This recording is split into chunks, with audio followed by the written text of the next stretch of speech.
मला विश्वासच बसे ना की ज्या कवितेला मला कळतच नव्हतं कसं करावं काय करावं, किंवा एक टेन्शन होतं थोडं की बाबा अवघड आहे सादर करणं, किंवा तो प्रसंग दाखवायचा कसा. मी तर याला म्हणून काय फक्त एक्सप्रेशनवर दाखवू का, आणि ती कविता चुटकी सरशी शूट झाली. 3 दिवस काहीतरी खुर्चीत फक्त बसायची तालीम व्हायची, तर ते तेवढं असं प्रभावी वाटत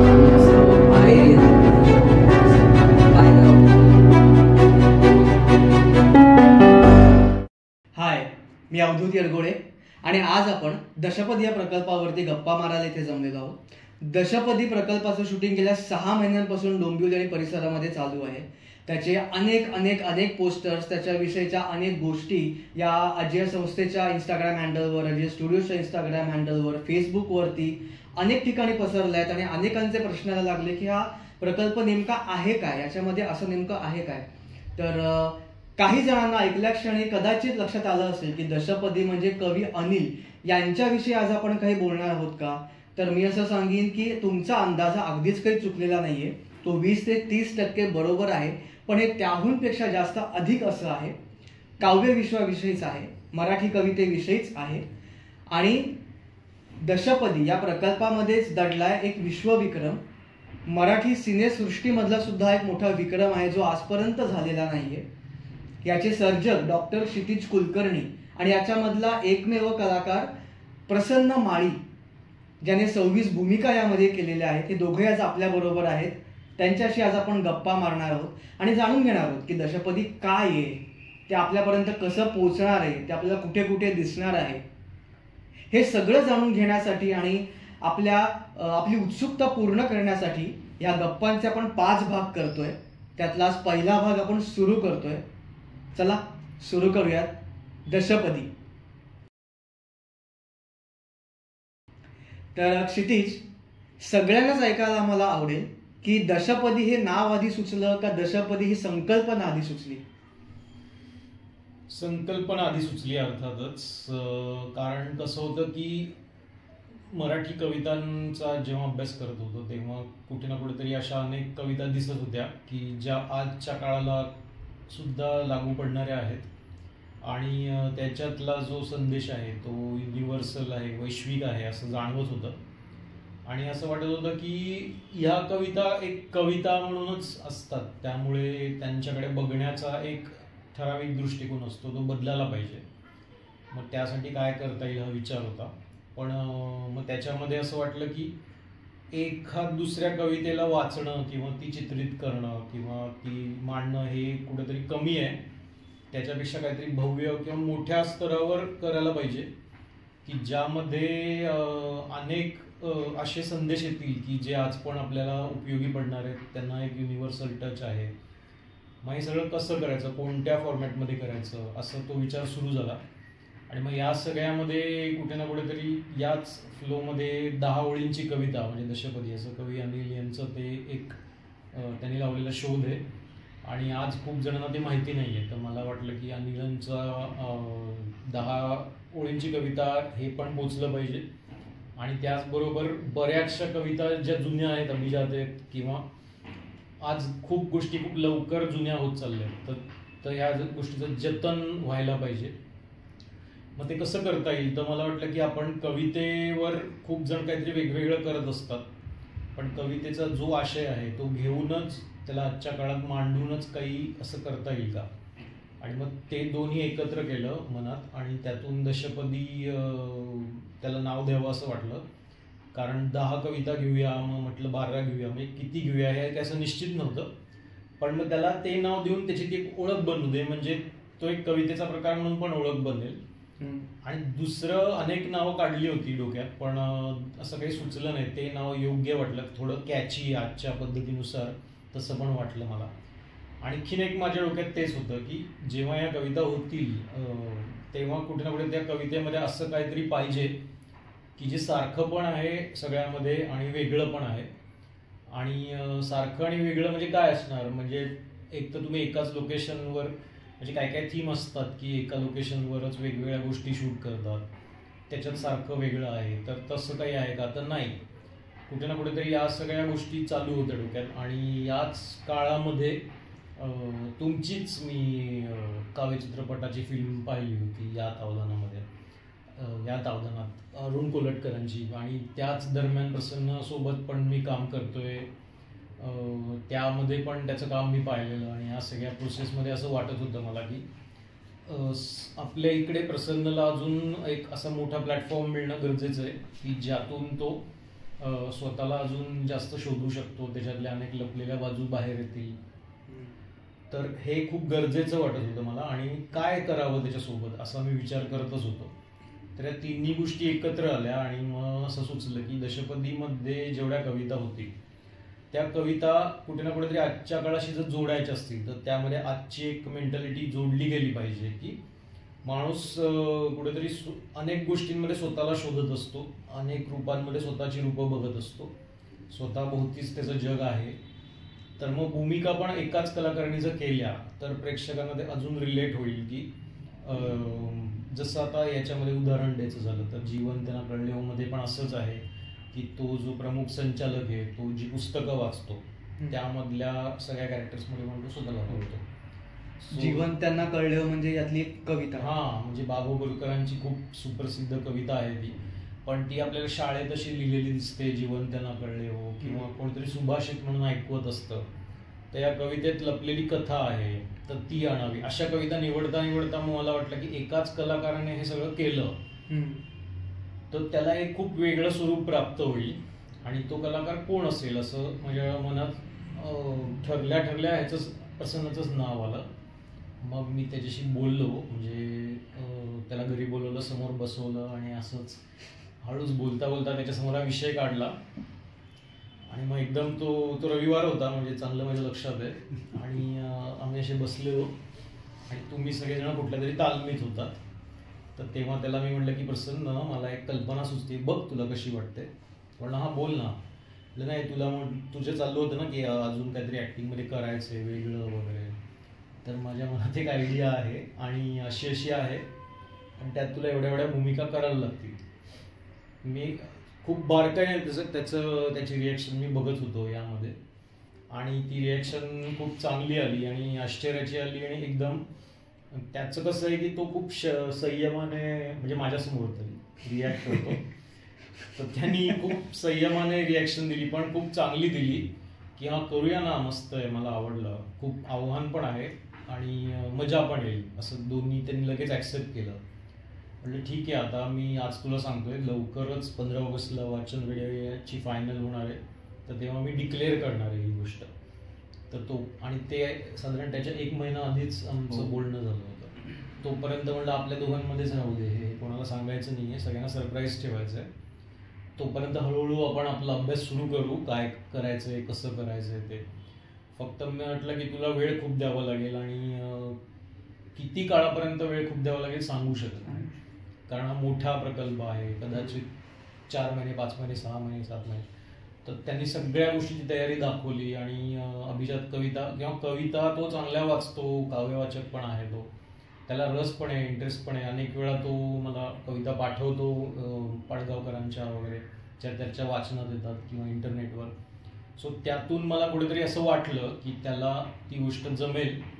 दुसरं म्हणजे कॅमेरा आणि तो याचं खूप चांगलं नातं आहे की तो खूप कॅमेरा फ्रेंडली आहे, आणि बेसिकली तो खूप वेगळा आहे कॅमेरासमोर, एरवी जो आहे त्याच्यापेक्षा वेगळा आहे. त्यानंतर अजून एक गोष्ट म्हणजे कशी आहे की त्याला कुठेतरी खूप पटकन स्वतःला बदलता येतं. ते पण मी ऑब्झर्व केलेलं की एखाद्या गोष्टीत त्याला जर खूप आमूलाग्र बदलायचं आहे तरी पण तो तयार असतो. आता कधी कधी असं होतं की तर मागेच काही वर्षापूर्वी एक एक्सपिरियन्स होता की महाभारतावरचं नाटक होतं, त्यात एक भूमिका होती, पण त्या भूमिकेला खूप अस्ताव्यस्त अवतार करायचा होता. तर ज्या ॲक्टरला ती भूमिका दिलेली त्याने सरळ नकार दिला की नाही, मी असं काही करणार नाही, चेहरा खराब होईल, हे होईल, मला ॲलर्जी आहे, बिलर्जी. पण प्रसन्नच्या बाबतीत असं झालं नाही. म्हणजे त्यांनी स्वतः, तो म्हणजे एवढा चांगला दिसतो पण त्यांनी स्वतःवर इतके विचित्र प्रयोग केलेत आणि अजून करतोय की जिथे त्याला खूप कुरूप दिसायचं होतं, खराब दिसायचं होतं, तिथे पण त्याने खूप चांगलं कन्व्हिक्शन वापरलं. कन्व्हिक्शनच्या बाबतीत तो खूप चांगला आहे. म्हणजे त्याला वेळ लागत नाही, एकदा कधी गोष्ट त्याला पटली की असे भरपूर त्याचे गुण ऑब्झर्व करत होतो आणि ते सगळं मला वाटलं की हे दशपदीसाठी खूप उपयोगी पडणार आहे. तर एक विजन होतं माझ्या डोक्यात की तो असा दिसेल, या कवितेत असा दिसेल आणि तो त्या विजनप्रमाणे चाललेला आहे त्या प्रत्येक ह्याच्यामध्ये. काही वेळेस चुका झाल्या, मग आम्ही असं नाही की आम्ही खूप परफेक्टच केलं आहे वगैरे. जेव्हा जेव्हा अशा काही गोष्टी घडतात तेव्हा कसं होतं की आम्ही त्या पटकन एकमेकांसमोर बोलून टाकतो आणि त्याच्यावर काम करतो. सो ते एक ट्युनिंग पण होतं, ते वाढत गेलं या सगळ्यामध्ये आणि त्याचा उपयोग होणार होता हा प्रकल्प मांडण्यासाठी. कारण मुळात हा प्रकल्प एक जबाबदारी आहे फार मोठी. कारण याच्यामध्ये आपण अभिजात कविता घेतल्यात आणि ज्यावेळेस आम्ही अभिजात शब्द वापरत होतो तेव्हा मराठी भाषेला तो दर्जा मिळाला नव्हता, पण योगायोगाने तो या प्रोसेसमध्ये मिळाला. सो ते एक होतं की या सगळ्या म्हणजे सगळे मोठे कवी आहेत त्याच्यामध्ये, असं कोणताही कवी असं नौखा आहे वगैरे असं नाही. आणि त्या कवींच्या या काही कविता अशा आहेत की ज्या कितीतरी पिढ्यांनी वाचलेल्या आहेत पण त्यांना त्या समोर पाहायला मिळालेल्या नाही, जसं कणा आहे, गणपतवाणी आहे. सो ते समोर आणायचं, मग ऍक्टर पण तसा पाहिजे की कुठे ना कुठे तो कणामधला विद्यार्थी पण वाटला पाहिजे, तो गणपतवाणी पण वाटला पाहिजे, त्याच्या शरीरयष्टीमध्ये त्याला बदल करता आला पाहिजे. म्हणजे असं तो कुठे अगदीच असं नको आहे की तो त्याच्या बॉडी लँग्वेजमध्ये फिक्स झालाय किंवा एक्सप्रेशनमध्ये फिक्स झालाय. डोळे त्याचे चांगले पाहिजे, एक्सप्रेसिव्ह पाहिजे, ती पण एक गरज होती या सगळ्या विषयाची, ते पण त्याच्याकडे आहे. असं ते सगळं झालं. आणि दशपदीमध्ये मेन माझा उद्देश होता की कवितेला कवितेपासून वेगळं काढायचं. म्हणजे असं आहे की कविता म्हटल्यावर आपण थोडेसे लांब राहतो किंवा आपण त्याच्यापासून एक अंतर ठेवतो. आपल्या डोक्यात ते का कोणास ठाऊक असं आहे की ते अवघड आहे, ते फक्त काही जणांसाठीच आहे.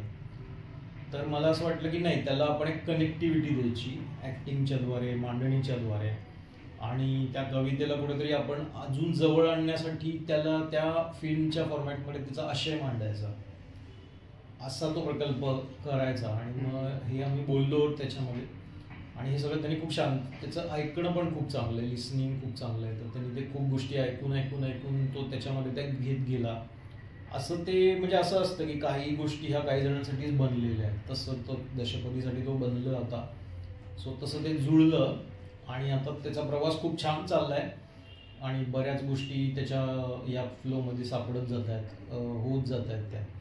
आणि सुरुवातीला जसं आम्ही व्हिज्युअलाइज केलं ते आता त्याच्यापेक्षा थोडं अजून मोठं होत जात आहे, त्याला अजून मोठे मोठे आकार येत जात आहेत. आपल्या या सगळ्या प्रवासात आणखीन बऱ्याच गोष्टी आम्ही जाणून घेणारच, सांगणारच होत. पण सध्या तेच आहे की ती संकल्पना अशी आहे की कुठेतरी आपल्या मराठीतल्या काही निवडक कविता घ्यायच्या, ज्या कवितांचा अर्थ पोचवण्यासाठी आपण आजच्या काळाचंच रूप घेतोय आणि मुख्य म्हणजे ते युवापर्यंत पोचवायचं आहे. प्लस सगळ्या वयोगटातल्या लोकांना कुठेतरी ते समजलं पाहिजे, लक्षात आलं पाहिजे आणि त्या मांडणीतून त्यांना ती कविता कळली पाहिजे, हा त्याचा उद्देश आहे. सो तसा तो प्रकल्प आहे आणि त्याचं काम सुरू आहे. अनेक काळ पुढे अजून ते बरंच आहे. तर या सगळ्यामध्ये कुठे ना कुठेतरी आपल्या सगळ्यांनाच आपल्या मराठी कवितांकडे परत जाता येईल आणि अभिनयाचा एक खूप वेगळा आविष्कार बघता येईल याच्यामध्ये. की एक कलाकार, आता आपण 26 म्हणतोय पण कदाचित त्याच्यापेक्षा जास्त, पण कधी कधी आमचं एखाद्या कवितेत अचानक आधी आम्ही ठरवलेलं असतं आणि नंतर अजून जास्त भूमिका निघतात, असंही आधी घडलेलं आहे. सो ते पण सांगता येत नाही काय होईल, अजून भूमिका निघू शकतात त्याच्यामधनं. तसं ते चालू आहे आणि या सगळ्यामध्ये जवळपास 26 भूमिका जशा त्याच्या झाल्या आहेत की 26 वेगळी माणसं त्यांनी प्ले केली आणि त्या माणसांमधून त्या कविता मांडण्याचा किंवा कवितेमधून ती माणसं मांडण्याचा, दोन्ही प्रकारचा तो प्रयत्न, असा हा प्रकल्प आहे. बाकी पुढे पुढे अजून आपल्याला बरंच कळणार आहे, त्याच्याकडनं पण आपल्याला काही गोष्टी जाणून घ्यायच्या आहेत. सो त्याच्याकडे जाऊया. प्रसन्न, तुझं खूप खूप अभिनंदन. धन्यवाद. या इतक्या मोठ्या प्रकल्पासाठी तुझी निवड कशा प्रकारे झाली किंवा तुझ्याविषयी दिग्दर्शकाच्या मनामध्ये, त्याच्या मनामध्ये काय काय नेमकं होतं? तर मला त्याने अगदी सांगितलं की तुमचं जसं बोलणं झालं आणि एकदम तू पहिल्यांदा म्हणालास की हां चालेल ना करूया आपण. तू त्या क्षणासाठी एकदम तू पटकन म्हणालास हो चालेल ना करूया. पण त्याच्यानंतर तुझ्या समोरची चॅलेंजेस काय काय होती ती तुला कशी जाणवत गेली की अरे हा मी विचार केला नव्हता, मी पटकन बोलून गेलो, हो करूया ना. ती चॅलेंजेस आम्हाला ऐकायला आवडतील. काही चॅलेंजेस खूप लहान सहान आहेत आणि गमतीदार आहेत आणि काही चॅलेंजेस खूप मोठी आहेत. आता म्हणजे तो बोललेलंच पण एक गमतीदार चॅलेंज आहे ते म्हणजे एक सांगतो त्यातलं की गणपतवाणीमध्ये पहिल्याच 2-3 ओळी आहेत. त्याच्यामध्ये ती ओळ आहे की मिचकावणी उजवा डोळा आणि उडवणी डावी भिवई. त्याची त्याला डावी भिवई उडवत असेल. तर आधी त्यांनी माझ्यासमोर एक डोळा पकडून असं करून दाखवलं, हे बघ असं करतोय. म्हणलं नाही होतंय. तुम्हाला एक काम करू, आपण उजवी उडवू आणि कॅमेऱ्यात ती डावी दिसेल का. म्हणलं असलं काही होणार नाही. आणि खूप प्रॅक्टिस करायला लागली त्या गोष्टीची आणि नंतर कशी बशी ती उडायला लागली डावी भिवई. हे पण एक चॅलेंज होतं त्याला. आणि अशी बरीच मोठी चॅलेंज होती. काय सांगता येईल? जेव्हा पहिल्यांदा मला कळलं की याने जेव्हा ती प्रस्तावना सगळी माझ्यासमोर मांडली, तर म्हणजे माझं एक होतं पहिल्यापासून की आपल्याकडे काम आलं की नाही नाही म्हणायचं. ते मॅटर नाही करत छोटं आहे की मोठं आहे किंवा त्याचा विस्तार जास्त आहे कमी आहे, करायचं, हो बोलायचं. कारण कदाचित ते कुठेतरी जसं हा म्हटला आपल्यासाठी बनलेलं असतं म्हणून ते आपल्याकडे आलंय. तर कदाचित मग दशपदी हा प्रकल्प माझ्यासाठी बनला होता आणि तो माझ्यापर्यंत आला आणि मी नेहमीप्रमाणे हो म्हटलं. ठीक आहे, आता मग तो करायचा कसा हे सगळं विचार बोलणं सुरू झालं. त्यात चॅलेंज असं होतं की आता 10 आहेत किंवा आणखीन असतील, तर मग वेळ कसा द्यायचा. वेळेचं पहिलं चॅलेंज होतं. कारण नोकरी करत असल्यामुळे एकतर शनिवार किंवा रविवार किंवा कधी कधी फक्त रविवार. मग कसं करायचं. मग सुरुवातीला मला वाटतंय 1-2 हफ्ते शनिवार रविवारच चालू झालं.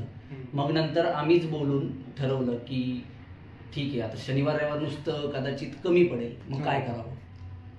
मग बोलता बोलता असं सुचलं की बाबा हफ्त्याचे 3 दिवस मध्ये डायरेक्ट कामावरनं मी घरी न जाता इकडेच येईन. मग कुठलाही दिवस, मग सोमवार मंगळवार बुधवार किंवा मंगळवार बुधवार असं काही. मग तसं ठरवून मग वेळेचं तसं नियोजन केलं. तिथे तो एक वेळेचा चॅलेंज पूर्ण झाला आणि आमचं सुरू झालं. त्यानंतर मग आता प्रत्येक कॅरेक्टर किंवा पहिली कविता नारायण सुर्वेंची होती, विस्ता विस्ता स्वतःला, तिच्यापासून सुरुवात केली. त्याच्यात पहिले तर 5 कॅरेक्टर होते. मग त्या 5 कॅरेक्टरचा अभ्यास, मग तो अभ्यास केल्यानंतर त्याच्यात कळलं की मला मग आता कसं दाखवायचंय, काय दाखवायचंय. कारण नाही म्हटलं तरी सगळ्यात मोठं पहिलंच माझं काम होतं, प्रकल्प आहे. तर दडपण होतं थोडं, एक जबाबदारी होती की बाबा कसं करायचं. म्हणून ती जबाबदारी आणि ते दडपण पण ते एक चॅलेंज म्हणूनच मी ॲक्सेप्ट केलं आणि म्हटलं आता करायचं आहे. कारण विश्वास याच्यावर होताच ॲज अ डिरेक्टर म्हणून, मैत्रीचा भाग पण आहे विश्वासामध्ये. तर मग ते आमचं ट्युनिंग हळूहळू जुळत गेलं. हा मला सांगत जायचा आणि तसं मी विचार करून मग बाबा कॅरेक्टरला प्रिपेअर करायला आणि की काय काय लागेल. आम्ही खूप गमतीदार काय मेथड पण शोधले. त्याच्यात एका काहीतरी उदाहरण काय गमतीदार कामगाराचं एक कॅरेक्टर आहे आपल्या विस्ता विस्ता स्वतःला मध्ये. तर झालं असं ते म्हणजे माझं असं होतं की याने सांगितलं याला काय काय हवंय, आपण करून दाखवू. आणि जोपर्यंत तो ओके नाही बोलत किंवा व्यवस्थित नाहीये बाबा किंवा हा आता ओके, तोपर्यंत करत राहू. मग ते किती पण वेळ का असं ना. मग एकदा झालं तर बोलला अरे नाही थोडं आणखीन पाहिजे काहीतरी. मग दुसऱ्यांदा झालं, मग दुसऱ्यांदा थोडा जम बसला आणि ते येत होतं. मग परत तिसऱ्यांदा केलं तर याला जसं हवं होतं तसं आलं ते आणि ओके झालं. तर मग माझ्या डोक्यात ते असं बसलं की अरे तिसऱ्यांदा बरोबर होत आहे. मग ते 3 वेळा करू. मग तो 3 आकडा असा झाला की प्रत्येक ह्याच्यात मग 3 वेळा करू. असं करत करत करत ते 3 वेळा हे गमतीदार झालं. पण त्या 3 वेळामुळे खरंच फरक पडला आणि तिसऱ्यांदा खरंच जसं हवं तसं होत होतं. तर हा बोलायचा करूयात, मग मी बोलायचो 3 वेळा करूयात. प्रत्येक सीना 3 वेळा करून. जेव्हा कधी पण आम्ही करायला जायचो हा बोलायचा 3 वेळा, मग मी म्हणायचा बरोबर 3 वेळा करूयात, तिसऱ्यांदा बरोबर होतं. तर असं ते 3 हा आकडा खूप जवळचा झाला या सगळ्या प्रोसेसमध्ये आणि अजूनही तो जवळचाच आहे आणि तो पुढेही जवळचाच राहावा. तर हे एक चॅलेंज म्हणजे असं होतं. परत आता या कवितेमध्ये 5 कॅरेक्टर आहे. प्रत्येक कॅरेक्टर कसं करायचं. आता जसं याने सांगितलं की चांगलंच दिसायचं आहे असं नाही, त्या कॅरेक्टरनुसार दिसणं गरजेचं आहे. तर कामगाराच्याच कॅरेक्टरमध्ये थोडा कुरूप आहे मी.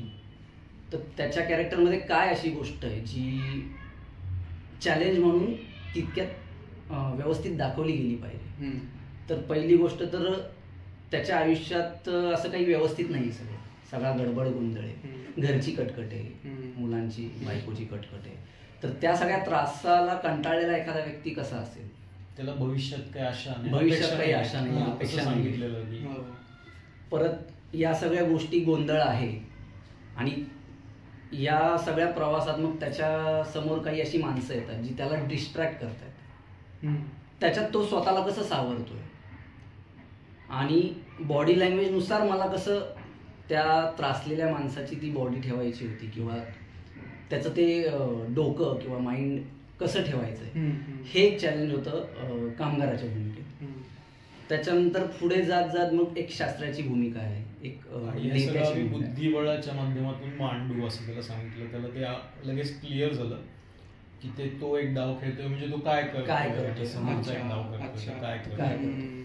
आणि कामगाराच्या वेळेला असं त्याला डोक्यापासून पायापर्यंत अजून एक मेथड सापडली होती. तर त्या मेथडचा खूप मला फायदा व्हायचा. ती पण सांगतो आता.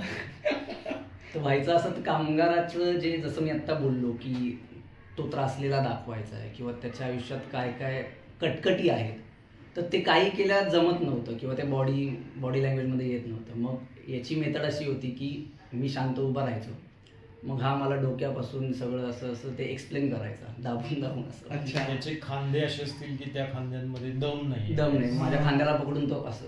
मग मी ते इमॅजिन करायचो की हां, पण त्याच्या त्या शब्दांमुळे किंवा त्याच्या त्या सांगण्यामुळे तो फरक असा पडला की ते ऍक्च्युली व्हायचं. त्याचा खूप चांगला मला फायदा व्हायचा आणि त्यानंतर आम्ही रिहर्सल करायचो तर ती खूप प्रभावी असायची. आणि ते पहिले काही दिवस फक्त चालणं आणि खुर्चीत जसा अंग टाकतोय हो तसंच. पण ते 3 दिवस काहीतरी खुर्चीत फक्त बसायची तालीम व्हायची, तर ते तेवढं असं प्रभावी वाटत नव्हतं आणि असं बाहेर येत नाहीये वगैरे असं होतं. मग काय करावं, मग यालाही मेथड सुचली आणि ती केल्यानंतर खरंच खूप फरक पडला आणि जे हवं होतं ते मिळत गेलं मग, स्पेशली त्या कामगाराच्या भूमिकेसाठी. मग ती मेथड केली, ते झालं. ती मेथड फक्त कामगाराच्याच भूमिकेसाठी वापरली आम्ही, कारण ते कॅरेक्टर त्या कवितेत महत्वाचं आहे म्हणून ती मेथड आम्ही त्याच्यात लावली. बाकीचे जे कॅरेक्टर्स आहेत त्यांना अशी मेथड नाही वापरली आम्ही काही. पण जे बोलणं होतं आमचं, संवाद होता कॅरेक्टरबद्दलचा, तो आणखीन क्लिअर होत गेला या एका कामगाराच्या कॅरेक्टरमुळे. जी काय प्रोसेस केली आम्ही आणि जो काय संवाद साधला. मग पुढचे जे कॅरेक्टर होते, आता जसं मी म्हटलं की कामगाराचं कॅरेक्टर हे कुरूप होतं, दिसायला चांगलं नव्हतं, तर त्याच्या विरुद्ध होतं नेत्याचं. तो खूप असा डॅशिंग नेता दाखवलाय, तरुण नेता, जे असे आत्ता सध्याच्या प्रभाव पडला पाहिजे. मग ते पण एक चॅलेंज होतं की आता असं झालंय, म्हणजे एकदम असा त्रासलेला, गरीब, त्याच्यातून निघून मला एक चांगला डॅशिंग दाखवायचा, तर कसा दिसला पाहिजे मी. त्यात पण याने खूप मदत केली, सांगितलं मला. मग त्याच्यानंतर ते डॅशिंग कसं उतरवायचं, कसं झालं पाहिजे ते माइंडमध्ये सुरू झालं. त्याचं चॅलेंज काय होतं वेगळं, की तो कसा असला पाहिजे. त्याचे खांदे आता या कामगारासारखे पडलेले नसतील. तो नेता आहे म्हटल्यावर त्याच्यात एक वेगळा ॲटिट्यूड असेल, एक वेगळं ग्रेस असेल काहीतरी. तर तो कसा घ्यायचा, मग त्याच्यासाठी काय केलं पाहिजे. मग ते आम्ही चर्चा करत करत करत करत ते सगळी कॅरेक्टर्स मग अशीच आम्ही त्याला थोडी आम्ही स्टोरी दिली की तो जस्ट घराणेशाहीतनं आला, त्याला पटापट मिळालाय, त्याला रिझल्ट पण पटापट हवेत, त्याला लोकांबद्दल तेवढं काही नाहीये. या गोष्टीचा पण एक फायदा झाला कॅरेक्टर उभं करायला, की आता मी पण बघतो की बऱ्याच जणांना पहिल्यापासून सगळं मिळत असतं किंवा काही जण असे असतात ज्यांना काही नसतं मिळत, त्यांना स्वतःहून करायचं. तर या 2 गोष्टी व्यवस्थित माहीत होत्या मला. मग ह्याने सांगितल्यानंतर ती पण एक मला हेल्प झाली नेत्याचं कॅरेक्टर उभं करायला. सो असं. आणि नंतर मग एक व्यसनी मित्राचं कॅरेक्टर आहे किंवा त्याच्यानंतर मार्केटिंगवाल्याचं कॅरेक्टर आहे. तर व्यसनी मित्राच्या वेळेस मला व्यसन नाहीये, त्यामुळे मी आधी याला विचारलं की खरं दारू बिरू नाही, तुला नाही तसं काही नाही करायचंय, असं आपण काही करत नाही.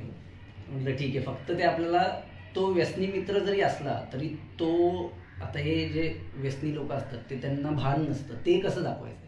हां, कारण नॉर्मली असं ऍक्टिंग करायला गेलं कुठल्याही दारुड्याची किंवा व्यसनीची ते अशी होऊन जाते, पण इथे ती ठरलेली असते. हां, असं असं वागा, हां. टिपिकल नाही करायचं. क्लिशे असतो एक, बरोबर. असं असं पण करायला. इथे तसं नव्हतं दाखवायचं हां. आपल्याला. जरी येत असलं तरी इकडे आणखीन त्याला वेगळं पण ठेवून ते वाटलं नाही पाहिजे की बाबा हा असंच झालंय किंवा जे जसं तू आता मला टिपिकल हां. तसं नाही वाटलं पाहिजे. हम्म. त्याची पण एक वेगळी प्रॅक्टिस मग आम्ही केली आणि तसं हे सगळे कॅरेक्टर तशी उभी राहिली. हे सगळे म्हणजे पहिल्याच कवितेपासून चॅलेंज असल्यामुळे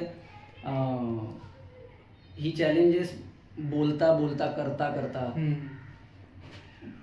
त्याच्यात आणखीन मिळत गेलं की कुठे मला एकदम व्यवस्थित वाटल्यावर मी याला विचारतोय अरे हे मला, आणि आमचं बोलणं पण असं असायचं की मला वाटलं की अरे व्यवस्थित वाटतंय मी त्याला बोलायचो. हम्म. असं नव्हतं होत की मी मला व्यवस्थित वाटलंय बाबा चल, मी त्याला बोलायचो की जर तुला नसेल वाटलं व्यवस्थित आपण परत करू. हम्म. सो हे पण एक आम्ही संवाद ठेवलेला. आणि आता पहिल्या कवितेतच एवढे चॅलेंज होते, मग मला एक अंदाज आला पुढे पण असेच असतील, मग तो मी आपसुकच आतल्यात तयार झालो पुढच्या हां. गोष्टींसाठी पण. सो एकंदरीत सुरुवातच माझी खूप चॅलेंजिंग झाली हम्म. आणि मी असं म्हणणं अविस्मरणीय झाली. म्हणजे कायम आता लक्षात राहील कारण सुरुवातच अशी होती म्हणून.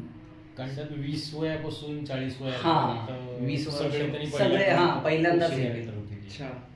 सो तो पण एक वयाचं पण एक चॅलेंज होतं की बाबा आता ते कसं दाखवायचं किंवा बॉडी लाईन. सगळ्यात लहान तो मार्केटिंग वाला मुलगा, हां. सगळ्यात मोठा तो कामगार. कामगार आणि तसा वेळ कमी असेल ते समोर दिसण्याला, हो, जाणवण्याला. आम्ही काय केलं, आम्ही आधी सगळं कामगाराचे सीन तयार केले, तेव्हा समोर बसून मी बाकीच्यांच्या रिएक्शन त्याला द्यायचो. हा अच्छा. बरोबर. मग कामगाराची भूमिका रेडी झाल्यावर मी मग- समोर बसायला Yes, लागलो हो. आणि त्याने मग बाकीच्या बाकीचे भूमिका तयार reaction. केल्या. असं केलं ते. Okay. So तसं करून ते शूट केलं आणि ती एक मदत पण झाली की समोर मी इमॅजिन करायचो की आता कामगार करताना मी इमॅजिन करायचो की बाबा समोर शास्त्री आहे, हम्म. समोर नेता आहे, समोर व्यसनी मित्र आहे. हम्म.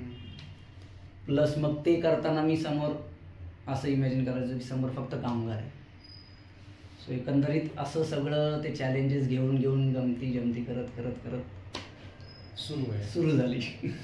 पुढे पण आहेत बरंच, पण ते सगळं अर्थात आत्ताच सांगायचं नाही. नक्की नक्की नक्की. नक्कीच. गणाविषयी पण बरंच बोलायला आहे, सगळ्याच विषयी हो बोलायला आहे. बरंच आहे बरंच आहे, ते पुढे आपण बोलत जाऊ. बोलत जाऊ नक्कीच. नक्की. एक खूप मजा वाटली आज तुमच्याशी गप्पा मारून, आणि सुरुवात जी तुमच्या प्रोसेसची झाली ते सगळं ऐकून ॲक्च्युली मजा आणि एक उत्सुकता तयार झाली. कारण तू मला तुला व्यसन नाही, परत तू कसाही अवतार किती ग्रुप दिसून घ्यायला तयार होतास वगैरे वगैरे. तर या थोड्या रेअर गोष्टी आहेत. हां, हां. आपण जर का आजूबाजूला नीट पाहिलं तर आपल्याला खूप लक्षात येईल. एक मी कुरूप दिसण्याच्या ह्याच्यात आता आणखीन दुसऱ्या कणाचं पण मी सांगू इच्छितो. कणाच्या वेळेस याने जेव्हा मला सांगितलं की कणा कविता कोणाची आहे, काय आहे, कसं आहे, किंवा त्याच्याबद्दल त्याने जेव्हा मला समजवलं तर मी असा थोडा ब्लँक म्हणजे असं त्याच्याकडे बघत राहिलो. म्हटलं बरं असा असा तो प्रसंग आहे. मग मी याला प्रश्न केला, म्हटलं अरे असं घडलंय तर ते आता दाखवायचं कसं, हे चॅलेंज होतं कणामध्ये. किंवा हे एवढंच नुसतं एक्सप्रेशनवर दाखवून होणार नाही. हां, मला आधी म्हणजे प्रश्न पडला की म्हटलं आता हे आपण असं फिल्ममध्ये इतकं ती जो काय प्रसंग आहे तो नाही दाखवता येणार, तर मग काय फक्त एक्सप्रेशनवर दाखवायचं. तर तो बोलला तसं नाही, काहीतरी आपण बोलू, काहीतरी आपण तयार करू. ठीक आहे म्हटलं चालेल. म्हटलं आता याच्या डोक्यात काय आहे मला अंदाज लागत नव्हता. मग तेच बोलता बोलता बोलता सुरू झालं आमचं की बाबा असं असं करायचं आहे. पण मला प्रश्न हाच होता की तो प्रसंग दाखवायचा कसा, ते चॅलेंज कसं पूर्ण करायचं. मग त्यात पण एक मेथड याने परत मला म्हणजे सांगितली, करून घेतली.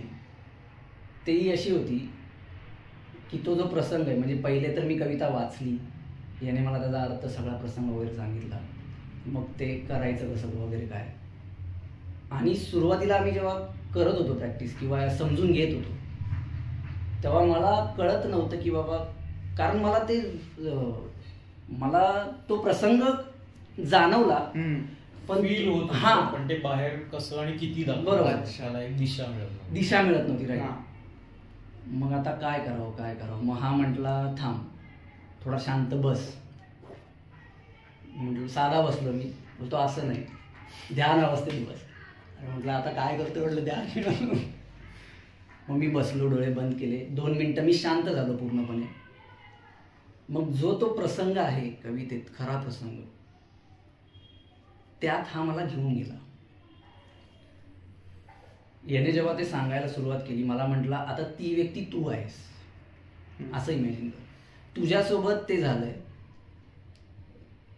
तो जो व्यक्ती आहे त्यांचं घर नदी काठाला, गोदावरीच्या नदी, नाशिकमध्ये गोदावरी नदी आहे, त्या नदी काठाला ते घर आहे.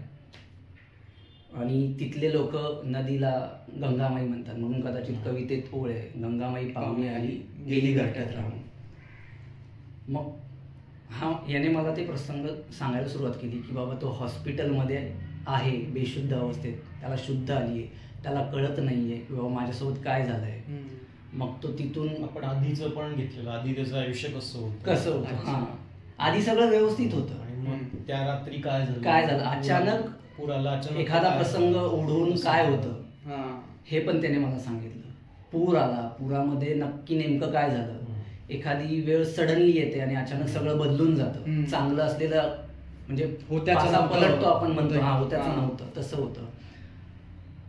ते सगळं सांगितलं. मग पुढचं जसं हॉस्पिटलचं मी म्हटलं की तिथून तो शुद्धीवर येतो वगैरे वगैरे, हा सगळं ते सांगत होता. आता हॉस्पिटलमध्ये आहे, तो आता घरी चाललाय, घरी आलाय, सगळं बघतोय, तू आहेस, तो व्यक्ती तूच आहेस. म्हणजे त्याचे डोळे उघडले, मग त्याला डॉक्टरच्या केबिन पर्यंत पोहोचला. मग त्याला कॅलेंडरचा आवाज येत होता केबिन मध्ये. बरोबर, नर्स होती तर नर्सनी त्याला उद्धटपणे उत्तर, तो म्हणत होता माझी बायका मुलं कुठे आहेत काय, आणि त्याला नीट रिस्पॉन्स नर्सकडून मिळत नव्हता. मग तिथून तो निघतो, घरी येतो वगैरे वगैरे. घरी आल्यावर सगळं मग त्याला ते नुकसान झालेलं दिसतं. मग तिकडून तो मग पुढे जे कवितेत आहे सरांच्या घरी, तो एका तंद्रीत जातो समज, म्हणजे त्याच्या डोक्यात नसतं कोणाकडे जायचंय आपण, तो बस पकडतो आणि असं निघतो सरळ. त्याला भानच नाहीये. कॉलेजच्या काळात त्याची आवडते सर होते, तो एकदम त्यांच्या घरी जातो असं मला वाटलं. मग ती स्टोरी पूर्ण तयार, ती स्टोरी त्याने मला अशी सांगितली.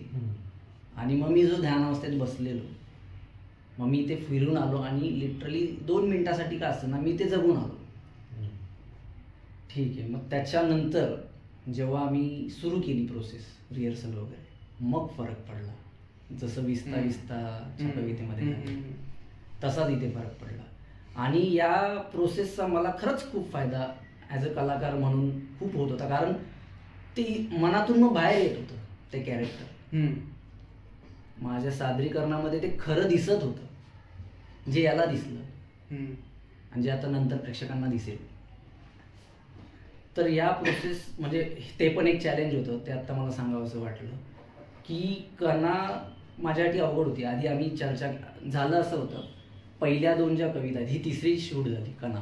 पहिल्या 2 कविता आम्ही एक हफ्त्याचा वेळ घेऊन तयारी केली आणि लगेच जो रविवार आला त्याच्यात शूट केली.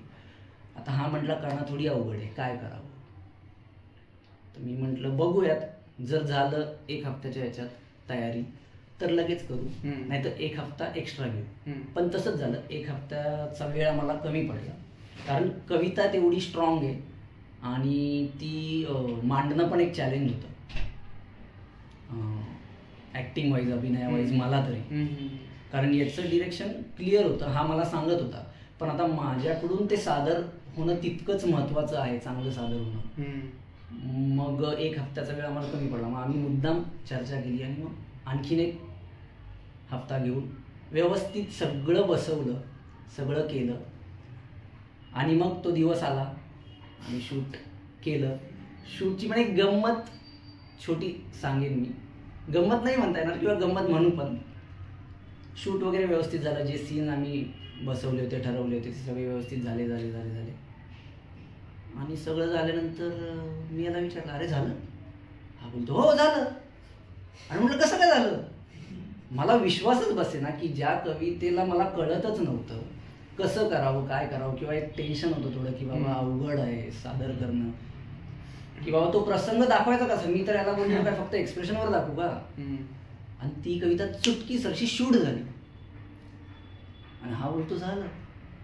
मी असं थोडं मला म्हणजे कळेच ना की ते झालं कसं. पण मग नंतर हा बोलला अरे आपण तेवढा वेळ घेऊन तयारी केली, पूर्वतयारी चांगली होती म्हणून ते झालं. म्हणून ती झाली. खरंच ती अशी आम्ही आलो आणि लगेच झालं. मला वाटतं आपण एक टाइम स्पेंड ठरवला होता. हा तू पण होताच. साधारण एक दुपारभरात झालं ते आपलं. खूप लवकर म्हणजे चहाची वेळेपर्यंत आपलं झालं होतं शूट.